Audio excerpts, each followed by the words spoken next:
Hey guys, Coach Ian here with Legacy Endurance, and it's Monday and I want to give you a bit of a different talk. Maybe it's a pep talk for some of you today. I want to do a bit of a motivational challenge for you and give you something to think about for the week.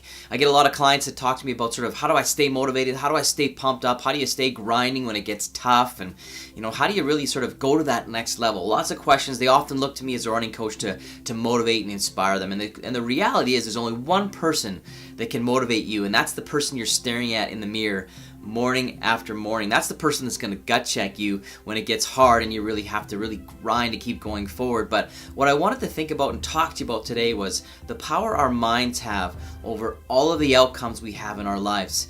Your perceived limit is something that you can establish either through your own sort of understanding of what you're capable of, or sadly it's a lot of times influenced by the people around you that tell you where your limit is much lower than what you're truly capable of, whether that's in running or life in general. Our brain's job is to protect us from harm, and what it tells us to do is when we're working really hard or running or pushing ourselves to our perceived limits, it tells us to stop. It tells us to stop and protects us. And the reality is that the brain's perception of what that limit is much lower than what the reality is. Truth is, you can go much further. You're much greater. You're much more potential than you actually think you are. Your brain will tell you to slow down when it thinks it needs to stop so it can protect you. And here's how you bust that down: as you continue to just push that up a little bit every single time. Workout after workout, day after day. Every time you stretch yourself just a little bit further, you reprogram your mind's understanding of what that limit is. I've heard of this thing called the rule of 40%. Is your brain will start to shut down when it thinks you're at 40% of your capacity, whatever that might be.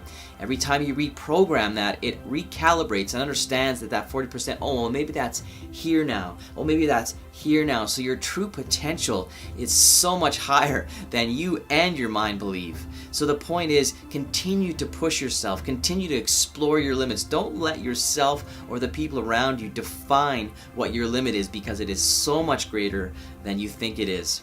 I want to just close off today by sharing something that I did a couple summers ago. I ran 38 back-to-back marathons from the Northwest Territories to the United States border, 1,600 kilometers, 1,000 miles. I had no idea how I was going to accomplish that task, but I went out and I did it, and I was changed for life because of it. I'm excited because I have a documentary film coming out this year. I actually wrote a book about it called Soul Runner. I'll link it up below in case you're interested in learning about my journey. But one thing I have learned as a runner that's transcending into all of my life is the power our minds have to change everything. So this week I challenge you, get out there. Even if it feels like it's hard, continue to push, continue to explore where you think your limit is, because it is so much farther than you really can understand. So get out there, have a great week, guys. Stay pumped up, stay motivated. Watch for a video later on this week. Have a good one.